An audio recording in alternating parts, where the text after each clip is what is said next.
Bismillahirrahmanirrahim. Assalamualaikum warahmatullahi wabarakatuh.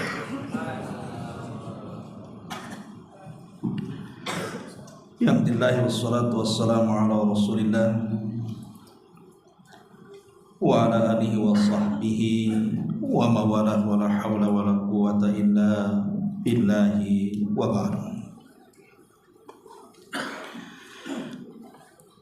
Terlanjutkan kajian kita masih membahas tafsir dari surah Al-Mulk, dan kita masuk pada ayat kelima dan seterusnya. A'udzubillahi minasyaitonir rajim. Bismillahirrahmanirrahim. Wa laqad zayyana as-samaa'a ad-dunya bimasabiha wa ja'alnaha rujuman lisyayatin wa a'tadna lahum adzabas sa'ir walilladzina kafaru bi rabbihim adzabu jahannam wa bi'sal masir. Dan sungguh telah kami hiasi langit dengan berbagai macam bintang, bahkan kami jadikan bintang-bintang itu sebagai alat-alat pelempar setan. Dan kami sediakan bagi mereka, orang-orang kafir itu, azab neraka yang menyala-nyala. Dan orang-orang yang ingkar kepada Rabb-nya akan mendapatkan azab jahannam, dan itulah seburuk-buruk tempat kembali. Ma'asyiral muslimin rahimakumullah. Ayat kelima dari surah Al-Mulk dan juga ayat ke-6 menjelaskan kepada kita tentang orang-orang yang ingkar kepada Allah Subhanahu wa taala. Di sini Allah Subhanahu wa taala mengatakan walaqad zayyana as-samaa'a ad-dunya bimasabiha, dan sungguh telah kami hiasi langit yang dekat dengan bintang, langit yang dekat itu dengan bintang-bintang. Artinya kalau langit tanpa bintang itu tidak ada indahnya, bahkan boleh jadi menakutkan. Coba saja kalau lihat malam-malam ke langit, kemudian gelap segelap-gelapnya, tidak ada satupun bintang yang bercahaya, itu sudah was-was kita ini. Jangan-jangan akan terjadi sesuatu. Tapi kalau seandainya langit itu bertabur bintang, maka langit itu sangat indah sekali. Sampai-sampai ada anak muda di zaman Khalifah Ja'far al-Mansur rahimahullahu ta'ala. Dia baru saja menikah dan dia sedang berbulan madu. Kemudian dua orang yang baru menikah dan sedang berbulan madu ini berjalan ke tengah padang pasir. Kemudian mereka berdua memandang langit nan indah karena bertabur bintang. Mulailah kemudian anak muda ini mengumandangkan syair-syairnya untuk istri tercintanya. Sayangnya ada bait syair yang kemudian terlontar dari lisannya yang menjadikan petaka besar dalam hidupnya. Dia mengatakan, illam takun kal qamari fa anti taliq. Kalau wajahmu tidak seperti bulan purnama, jatuhlah talak kepadamu. Ucapan ini tidak sadar diucapkan, saking banyaknya bualan-bualan, sampailah dia karena melihat langit begitu indah, apalagi bertabur bintang dan ada bulan yang sangat indah sekali dipandang, tanpa sadar dia mengucapkan kalimat itu. kalau wajahmu tidak seperti bulan, maka jatuhlah talakku kepadamu. Akhirnya masalah ini sampai kepada sang khalifah Ja'far al-Mansur. Maka sang khalifah mengumpulkan banyak para ulama dari semua madhab. Ada madhab Syafi'i, ada madhab Hambali, ada madhab Maliki, ada madhab Hanafi. Semua dimintai pendapatnya. Apakah ucapan anak muda ini kepada istrinya jatuh talak atau tidak? Membuat heboh satu kerajaan. Maka masing-masing ulama dari semua madhab mengatakan bahwa jatuh talaknya, karena ucapan talak itu walaupun diucapkan tidak sungguh-sungguh, hanya main-main ataupun bercanda, tetap jatuh, apalagi sungguh-sungguh. Tapi rupanya ada seorang ulama muda dari madhab Hanafi tidak setuju dengan tiga madhab yang lainnya. Walaupun jumhur mengatakan jatuh talaknya, tapi anak muda dari madhab Hanafi mengatakan bagiku tidak jatuh talaknya. Kemudian sang Khalifah Ja'far al-Mansur berkata, kok bisa tidak jatuh sementara seluruh madhab atau mayoritas madhab mengatakan jatuh? Kemudian anak muda ulama dari Hanafiyah ini mengatakan ya, karena kalimat itu tidak benar. Dari mana tidak benarnya? Karena dia mengatakan illam takun kal qamari, kalau engkau tidak seperti bulan, maksudnya tidak seindah bulan, maka jatuhlah cerai kepadaku. Kalimat ini tidak benar. Karena bulan dengan manusia itu tetap masih indah manusia dibandingkan bulan. Kemudian dia membacakan ayat laqad khalaqnal insana fi ahsani taqwim. Sungguh kami telah menciptakan manusia itu dalam bentuk yang paling baik. Sebaik-baik bentuk, lebih indah dibandingkan bulan. Kata sang khalifah mengatakan sadaqta, kau benar. Yang ingin saya katakan adalah bagaimana bintang-bintang yang bertabur di langit itu menjadi perhiasan, dan itu kuasa Allah subhanahu wa ta'ala. Langit yang sangat menakutkan dibuat sangat indah. Siapa yang membuatnya? Allah subhanahu wa ta'ala, dengan cara menabur bintang di atas langit sana. Kemudian kata Allah subhanahu wa ta'ala, waja'alnaha rujuman lisyayatin, dan kami jadikan bintang-bintang itu sebagiannya sebagai alat-alat pelempar syaitan. Artinya bintang itu atau sebagian bintang difungsikan oleh Allah untuk melempari syaitan, senjata untuk menembak syaitan.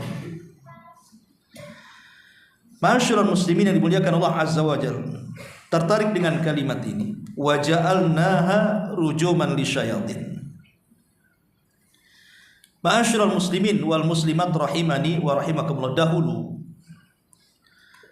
di zaman Nabi sallallahu alaihi wasallam, kita tahu bahwa sebelum Nabi sallallahu alaihi wasallam diangkat menjadi nabi dan rasul, maka banyak setan-setan atau jin-jin itu yang naik ke langit. Dan itu dijelaskan dalam sebuah riwayat. Di antaranya riwayat Abu Hurairah radhiyallahu anhu.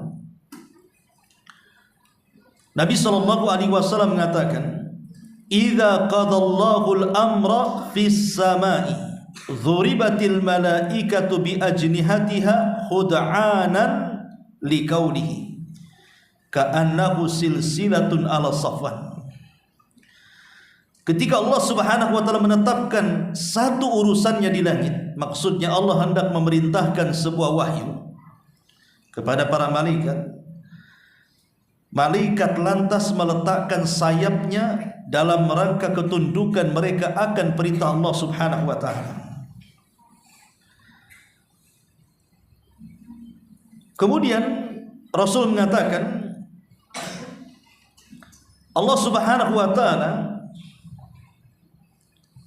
kemudian berfirman, dan ketika Allah subhanahu wa ta'ala hendak berfirman itulah maka mereka mendengarkan seolah-olah ada suara yang sangat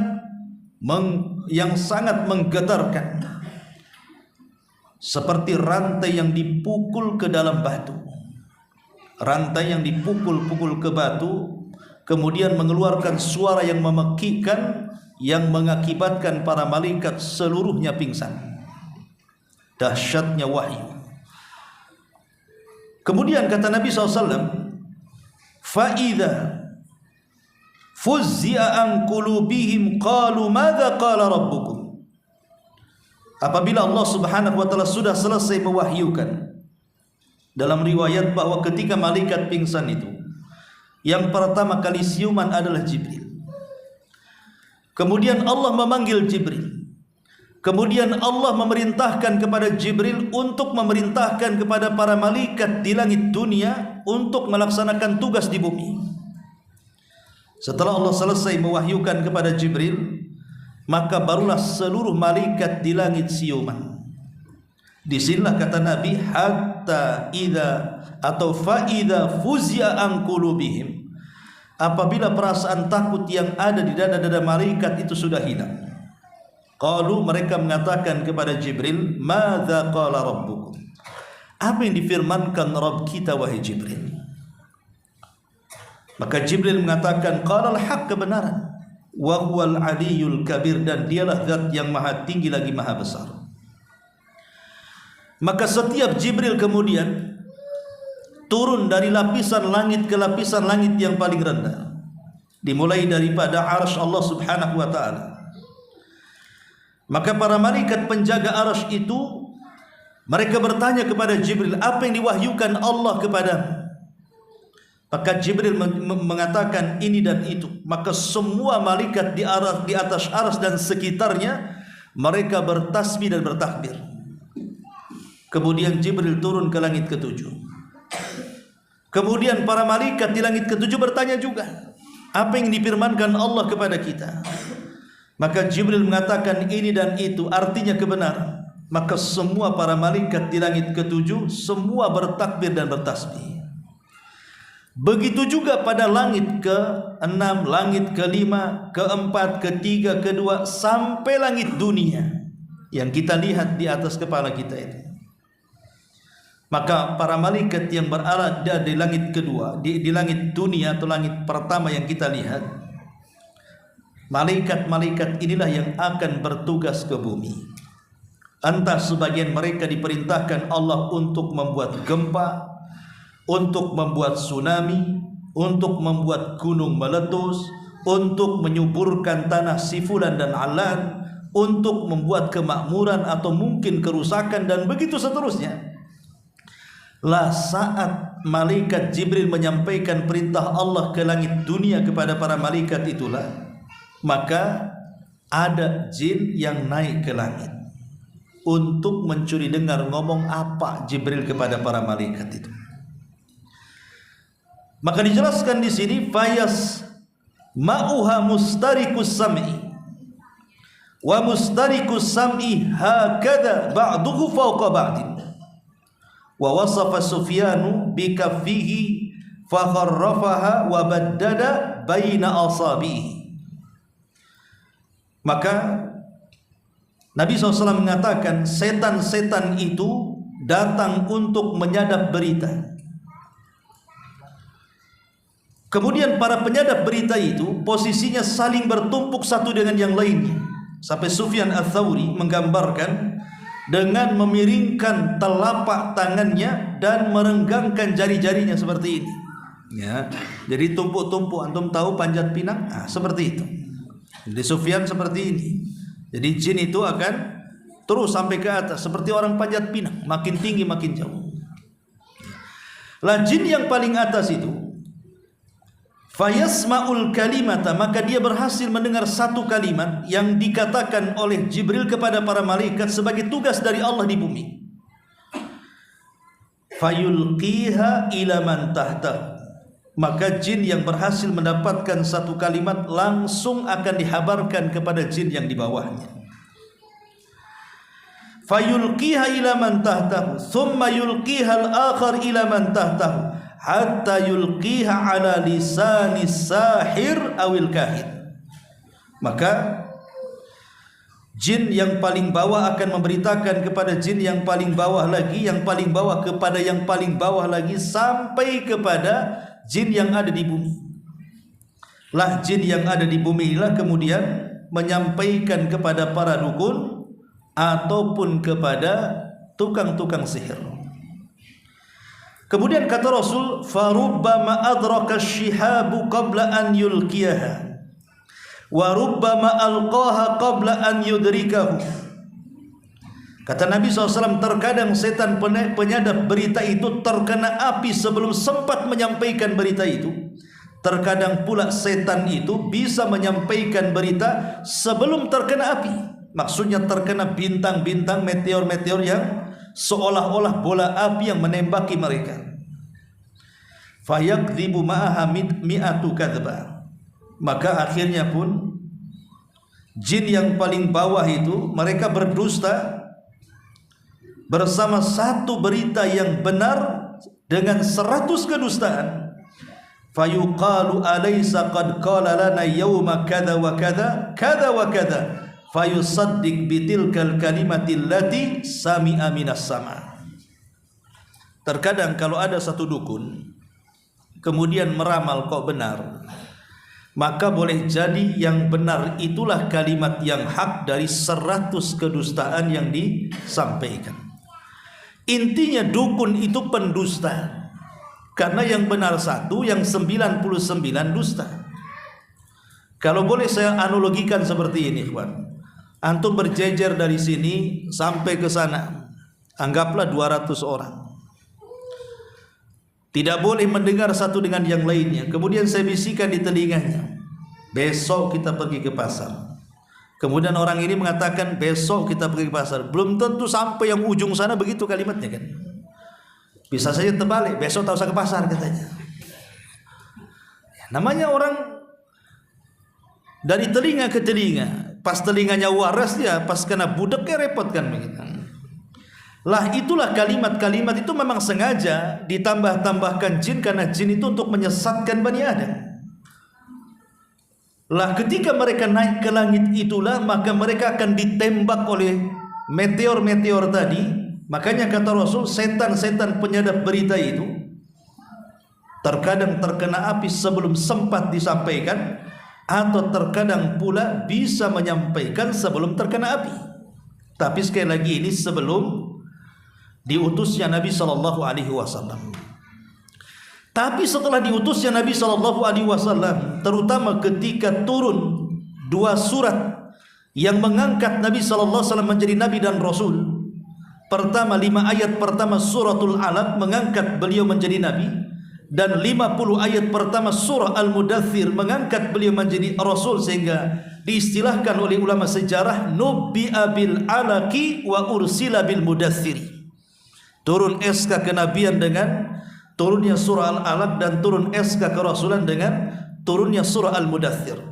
Sejak 2 surat ini turun, maka Allah Subhanahu wa ta'ala memfungsikan bintang, betul-betul difungsikan, di mana seluruh bintang itu berfungsi di langit. Mana-mana jin yang berani naik ke atas untuk mencuri dengar pasti akan terkena tembakan, dan mereka pasti mati. Akhirnya kemudian jin-jin itu tidak berani naik lagi ke langit. Inilah yang membuat iblis penasaran, ada apa dengan langit? Kenapa langit seketat itu hari ini? Kenapa anak buahnya tidak bisa berhasil naik ke langit untuk mencuri berita dengar dari kalimat-kalimat para malaikat yang akan ditugaskan Allah untuk mengatur bumi ini? Bolehlah iblis penasaran, ada apa ini? Kenapa langit susah ditembus? Apakah ada kebaikan yang akan menimpa kita, ataukah ada keburukan yang akan menimpa kita? Asyarrun urida biman fil ardi. Apakah mungkin ada keburukan ataukah justru ada kebaikan? Maka mulailah kemudian iblis pun mengatur rencana. Dipilihlah kemudian para pembesar jin untuk mencari kabar kenapa langit seperti itu tidak bisa ditembus. Maka iblis kemudian menyebar anak buahnya ke timur, ke barat, ke selatan dan ke utara, sampai akhirnya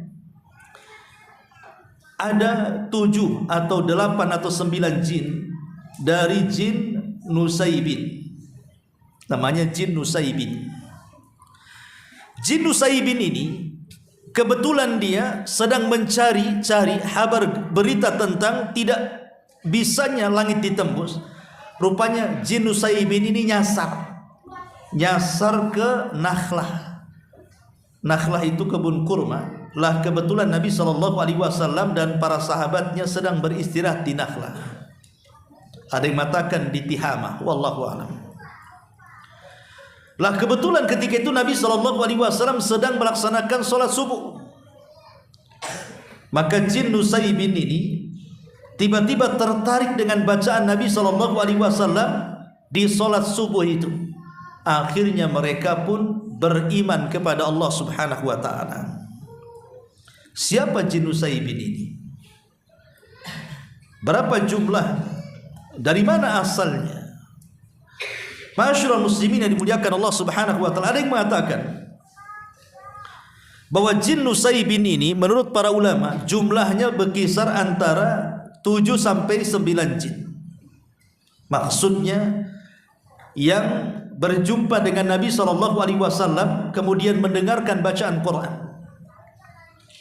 Al-Hafidh Ibnu Hajar Al-Asqalani, juga Al-Imam Mujahid, kemudian juga Al-Qurtubi dan ulama-ulama yang lainnya menyebutkan nama-namanya. Perhatikan nama-namanya, jangan sampai antum ada pula kemiripan namanya. Yang pertama namanya Massa. Kemudian yang kedua namanya Hassa. Kemudian yang ketiga namanya Sasir. Kemudian yang keempat namanya Masir. Kemudian yang kelima namanya Arud. Kemudian yang keenam namanya Anian. Dan yang terakhir namanya Ahqar. Massa, Hassa, Sasir, Masir, Arud, Anian dan Ahqar.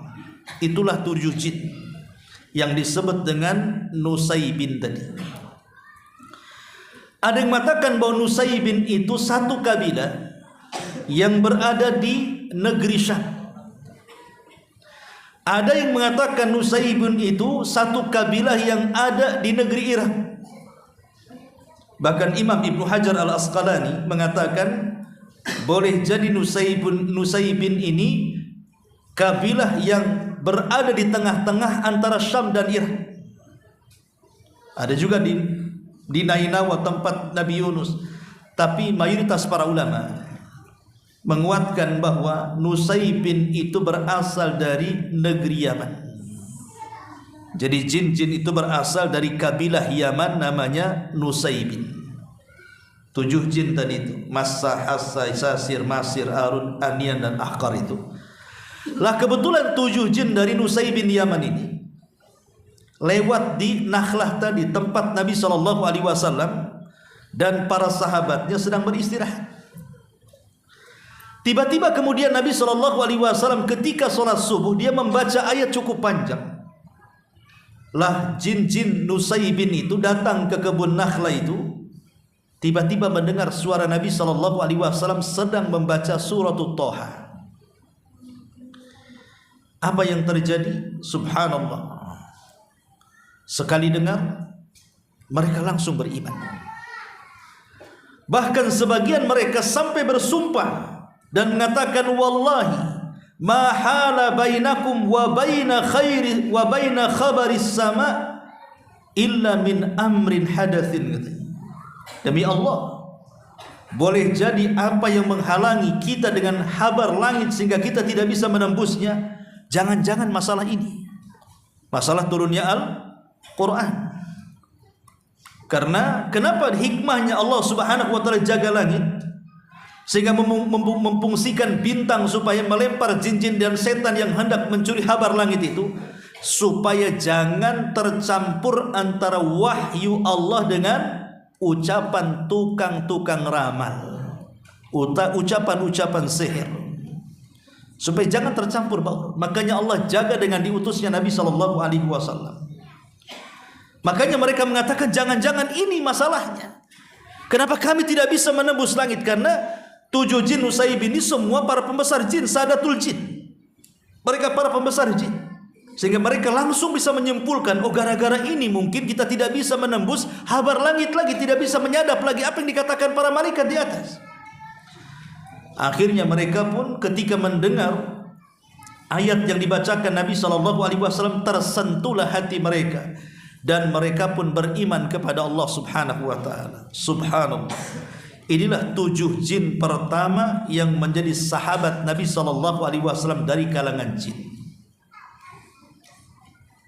Jadi sahabat Nabi SAW itu bukan hanya setakat manusia saja, Abu Bakar, Umar, Uthman, Ali dan yang lainnya. Tapi juga sahabat Nabi juga ada dari kalangan jin. Dan merekalah sebaik-baik kalangan jin. Karena mereka hidup di zaman yang Nabi SAW katakan, khairun nasi qarni thumma alladhina yalunahum thumma alladhina yalunahum. Sebaik-baik generasiku adalah di zamanku, dia dan para sahabatnya. Itulah generasi terbaik. Berarti 7 jin ini hidup di generasi terbaik. Berarti 7 jin ini jauh lebih baik mereka dibandingkan kita. Karena mereka sahabat Nabi dan kita bukan sahabat Nabi. Bahkan dari 7 jin inilah akhirnya mengasah sebuah dakwah Islam dari kalangan jin. Mereka pulang ke kaumnya, kemudian mereka mulai mendakwahkan Islam kepada mereka. Sehingga ribuan jin banyak masuk Islam di saat manusia sedikit yang masuk Islam. Maka semoga Allah merahmati penduduk Yaman. Manusia dan jinnya Allah muliakan. Dari kalangan manusia orang-orang Ansar yang Nabi SAW janjikan kepada mereka di telaganya, di mana manusia yang pertama kali meminum dari telaga Nabi SAW mereka orang-orang Ansar. Siapa orang-orang Ansar? Ahlul Yaman. Mereka adalah penduduk Yaman. Maka jinnya juga sama. Nusaibin itu dari Yaman. Jadi sahabat dari kalangan jin adalah penduduk Yaman. Makanya Yaman itu gudang daripada ilmu. Keluarlah banyak para sahabat, banyak para ulama, orang-orang saleh. Di sana ada Abdul Razak As-San'ani, di sana ada Al-Imam Asy-Syaukani dan ulama-ulama yang lainnya. Terlahir para ulama-ulama dunia.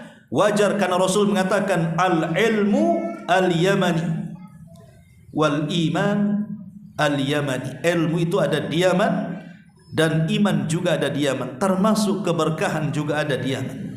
Karena Rasulullah SAW mendoakan, Allahumma barik li Yamanina, ya Allah berkahi Yaman kami. Ma'asyiral muslimin yang dimuliakan Allah Subhanahu wa ta'ala. Dan itu difirmankan di dalam Al-Quran bagaimana kelompok jin. Kan masalahnya Nabi SAW tidak melihat jin, ikhwan. Jin itu bisa melihat kita, tapi kita tidak bisa melihat mereka. Mereka bisa melihat kita. Hati-hati antum kalau mandi di kamar mandi itu, jangan sampai diintip jin, karena mereka melihat kita. Bagaimana caranya? Baca doa. Masuk kamar mandi baca Allahumma inni a'udzubika minal khubthi wal khaba'ith. Khubthi itu setan laki-laki, khaba'ith setan perempuan. Jadi kalau yang masuk laki-laki yang goda jin perempuan, yang masuk perempuan yang goda jin laki-laki, yang masuk LGBT yang ya banci kaling juga lah jinnya, ikut goda juga di situ. Jadi kalau kita baca basmalah, baca ta'awudz, insyaallah masuk kamar mandi, mereka tidak bisa menonton kita. Makanya ada satu karya baik tentang alamul jin yang dikarang oleh Syekh Abdullah Imam. Dia mengatakan salah satu penyebab kenapa jin itu jatuh cinta kepada manusia. Jangan salah, jin itu bisa jatuh cinta kepada kita. Itu karena sehari-hari dia melihat tontonan orang yang membuka aurat di hadapannya. Jadi kalau kita hari-hari membuka aurat dan jin melihat secara live, tidak secara nulang, nonton langsung. Coba bayangkan, karena tidak berdoa ketika masuk kamar mandi atau tidak berdoa ketika berhubungan suami istri, maka lama-lama jin akan jatuh cinta kepada antum. Ini kalau sudah jatuh cinta itu namanya jinnul asyik namanya. Ada jin itu namanya asyik. Asyik ini tidak akan melepaskan kita. Jadi hati-hati jangan sampai jatuh cinta atau dijatuh cintai oleh jin kepada kita, naudzubillah. Kembali bahwa di dalam Al-Quranul Karim, tepatnya surah Al-Jin, Allah mengatakan, Qul uhiya ilayya annahu istama'a nafarun minal jinni faqalu inna sami'na qur'anan ajaba. Katakan ya Muhammad, telah diwahyukan kepadamu bahwa telah mendengarkan sekumpulan jin akan Quran yang kau baca, lalu mereka berkata, sungguh kami telah mendengarkan Al-Quran yang menakjubkan. Subhanallah. Jin ini menganggap suara Quran atau isi Quran itu sangat menakjubkan. Dan menakjubkannya lagi adalah sekali dengar langsung beriman. Mereka hanya satu kali dengar di kebun Nakhlah itu saja, tiba-tiba mereka beriman kepada Allah Subhanahu wa ta'ala. Terkadang ada dari kalangan jin itu jauh lebih baik dibandingkan manusia. Sekali dengar Al-Quran langsung beriman. Banyak manusia berkali-kali dengar Al-Quran yang tetap saja tidak mau beriman. Tidak berpengaruh Al-Quran dalam telinga kita sampai ke hati kita. Itulah kemuliaan jin yang mendengarkan Al-Quran di zaman Nabi SAW sampai mereka mengatakan, Yahdi ila rushdi fa'aman nabi walan nusyrik bi rabbina ahada. Di mana Al-Quran itu memberikan petunjuk kepada jalan yang benar, lalu kami beriman kepadanya, dan kami sekali-kali tidak akan mensekutukan seseorang pun dengan Rabb kami. Sampai kepada ayat wa annahu kana rijalun minal jinni wa annahu kana rijalun minal insi ya'udzuuna birijalin minal jinni fazaduhum rahaqa. Jin mengatakan sendiri bahwa ada beberapa orang laki-laki di antara manusia meminta perlindungan kepada laki-laki dari kalangan jin, maka jin-jin itu menambah bagi mereka dosa dan kesalahan. Ayat ini ada asbab nuzulnya. Jadi ada manusia yang kemudian menyembah jin, tiba-tiba yang disembahnya dapat hidayah. Jadi ada jin awalnya minta disembah manusia, kemudian setelah disembah manusia, jinnya hijrah, jinnya masuk sunnah. Akhirnya kemudian yang manusia yang masih menyembahnya tidak tahu kalau jinnya itu sudah dapat hidayah, dia masih menyembah dia. Makanya Allah katakan ada sekelompok manusia meminta perlindungan kepada jin padahal jinnya sudah tobat, sehingga mereka menambah dosa dan juga kesalahannya. Kemudian Allah Subhanahu wa taala mengatakan di ayat jin atau surah jin ayat 9-nya, wa anna lamasna samaa fawajadnaha muliat harasan syadidan wa syuhuba. Inilah sebagai penguat pembahasan kita. Dan sesungguhnya kami telah mencoba mengetahui rahasia langit, maka kami mendapatinya penuh dengan penjagaan yang kuat dan panah-panah api yang menghantam kami. Wa anna kunna naq'udu minha maqa'ida lis-sam'i faman yastami'il an yajid lahu shihaban rasada. Dan sungguh kami dahulu dapat menduduki beberapa tempat di langit untuk mendengarkan berita-berita dari langit. Tetapi sekarang barang siapa yang mencoba mendengarkan seperti itu, tentu akan menjumpai panah-panah api yang mengintai dan siap membakarnya. Wa anna la nadri asyarrun urida biman fil ardi am arada bihim rabbuhum rasyada. Dan sungguh kami tidak mengetahui dengan adanya penjagaan itu, apakah itu keburukan yang dikehendaki Allah bagi kami, ataukah Allah menghendaki kebaikan bagi kami. Ma'asyiral muslimin yang dimuliakan Allah Subhanahu wa taala. Jadi dengan peristiwa ini di zaman Nabi SAW, maka tidak ada satupun jin yang berani lagi ke langit. Betul-betul mereka kapok, tidak ada yang berani. Karena ketika itu memang langit dijaga betul-betul oleh Allah supaya jangan tercampur antara wahyu syaitan dan wahyu Allah Subhanahu wa taala. Maka sejak itulah mulai dunia jin mereka kesulitan untuk bekerja sama dengan dunia paranormal. Apalagi setelah kemudian bintang-bintang difungsikan dan Nabi SAW diutus, maka mereka pun sudah tidak bisa lagi meminta kepada manusia untuk menyembahnya. Disitulah setan-setan di zaman Rasul mulai putus asa. Jadi setan-setan di zaman Rasul putus asa. Kenapa putus asa? Karena sudah tidak bisa disembah lagi. Makanya tempat yang paling ditakuti oleh setan dari seluruh dunia ini, kalau seandainya jin dan setan itu memilih harus tinggal di mana, maka mereka memilih tinggal di Arab. Kenapa? Karena daerah-daerah lain selain Arab bagi mereka mudah untuk menggoda orang-orang yang ada di situ menyembah mereka. Coba lihat negeri selain Arab ya, contoh India. Tambah banyak kemudian agama-agama yang aneh-aneh, macam-macam disembah kan. Ada yang menyembah sapi, ada yang menyembah gajah, ada yang menyembah ular sendok, macam-macam disembah tuh. Bahkan kalau ada sapi masuk ke pasar kemudian makan sayuran bayamnya, dibiarkan Tuhan lagi makan sayur. Jadi sampai seperti itu. Di mana? Di Indonesia. Kesyirikan di mana-mana. Yang nyembah jin lebih banyak lagi di Indonesia ini. Macam-macam dukun banyak di Indonesia ini.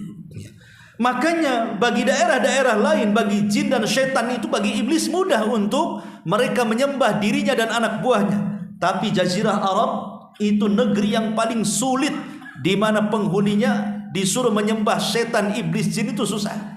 Makanya Nabi SAW sampai mengatakan apa? Inna syaitan qad aisa an yu'bada fi jaziratil Arab. Sesungguhnya setan itu, jin atau iblis itu, mereka sudah putus asa untuk disembah di tanah Arab. Sehingga mereka harus cari cara supaya bangsa Arab itu mengikuti dirinya. Makanya ujung hadis Rasul mengatakan walakin bitahrish bainahum. Maka setan akan membuat tahrish.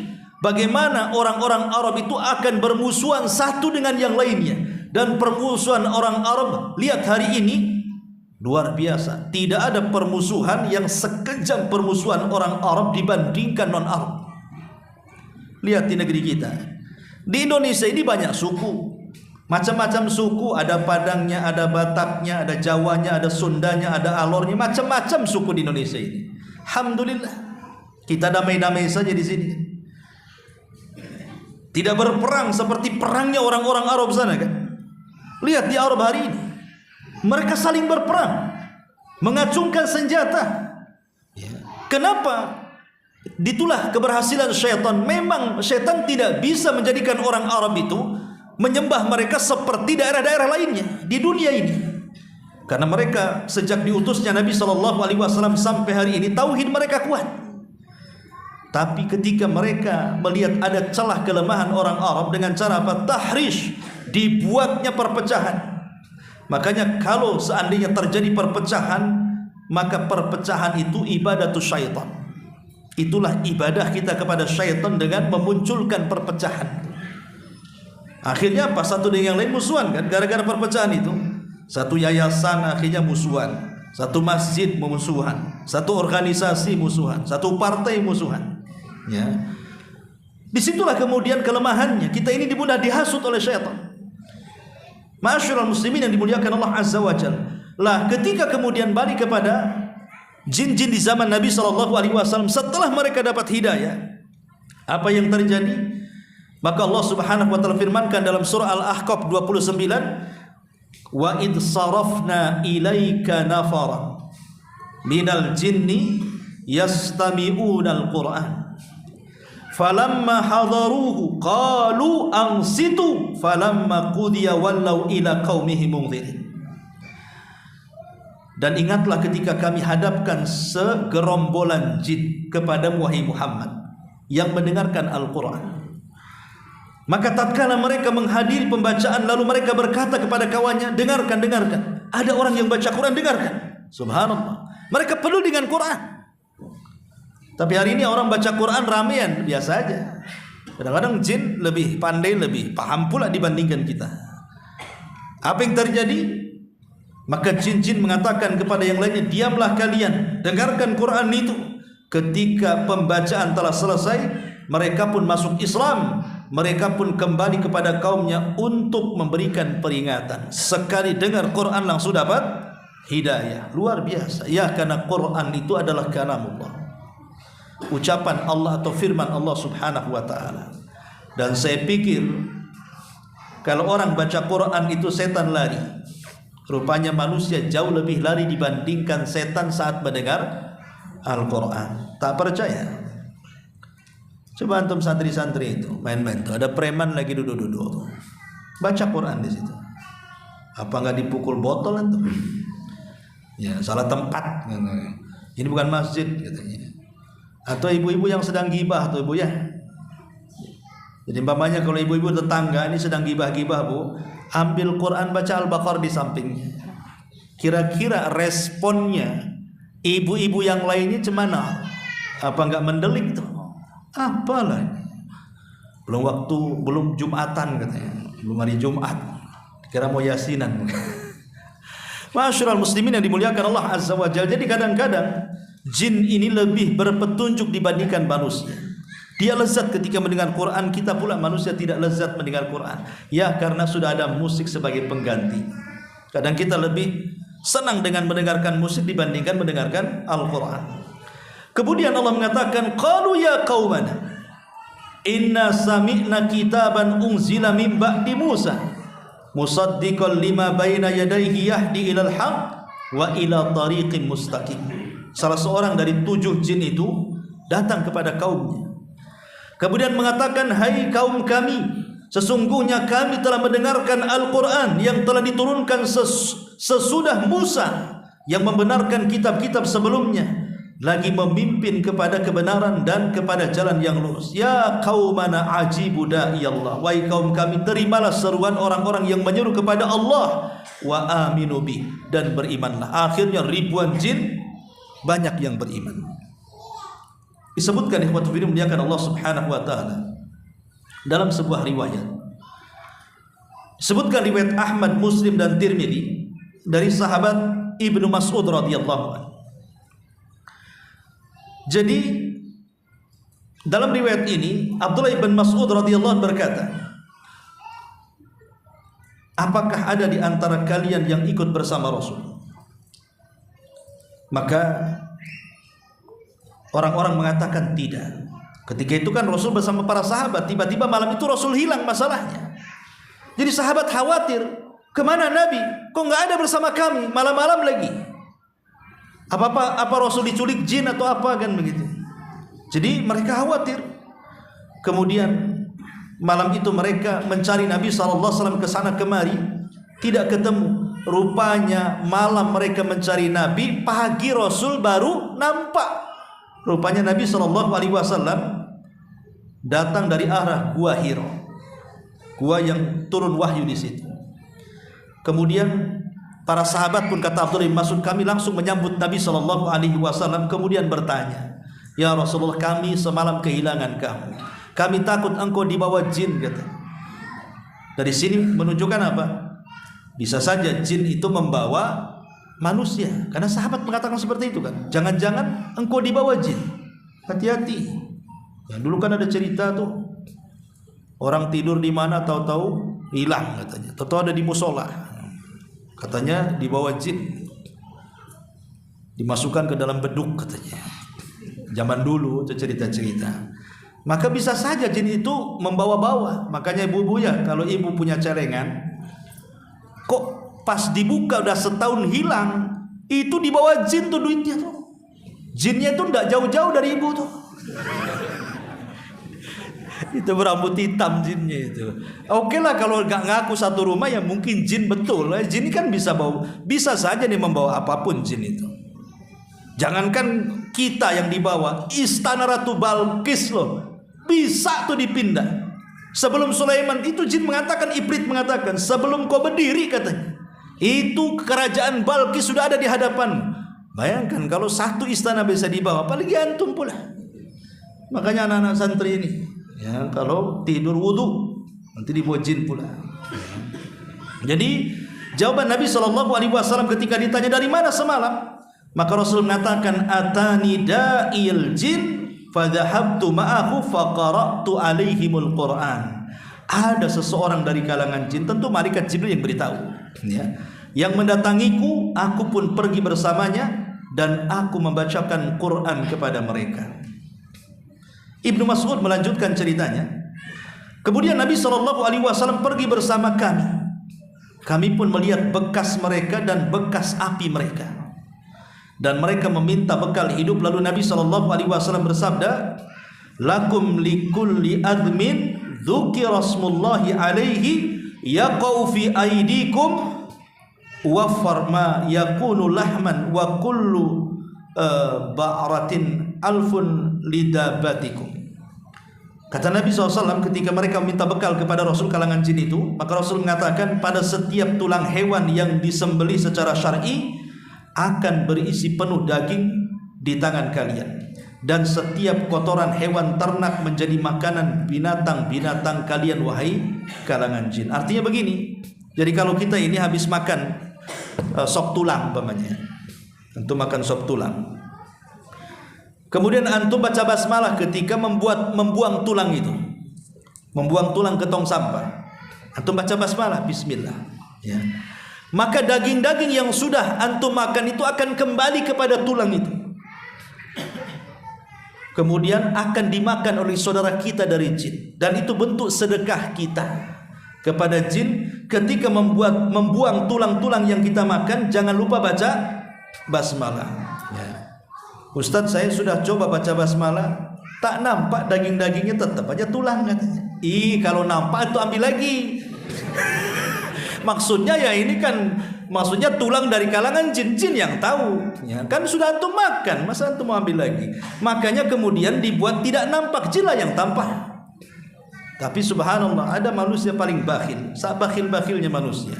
Kadang-kadang tulang pun tidak dikasih sama jin, dipresto sama dia. Dimakan pula tulangnya, nggak dikasih jin-jin itu, ya. Jadi kalau buang tulang ayam, tulang ikan, tulang apa saja, ya, maka baca basmalah biar dimakan oleh saudara kita. Adapun kata Nabi SAW, kotoran hewan kita itu dimakan oleh binatang-binatang dari kalangan jin. Karena jin pun ada binatangnya, ada kuda, ada macam-macam di kalangan jin, sama dengan kehidupan manusia. Lah kemudian Nabi SAW mengatakan, fala tastanju bihima fa innahuma ta'amu ikhwanikum. Janganlah kalian melakukan istinja dengan tulang dan kotoran, karena itu makanan saudara kalian dari kalangan jin. Sudah isya belum? Sudah isya. Baik, sampai di sini. Subhanallah bihamdika asyhadu an la ilaha illa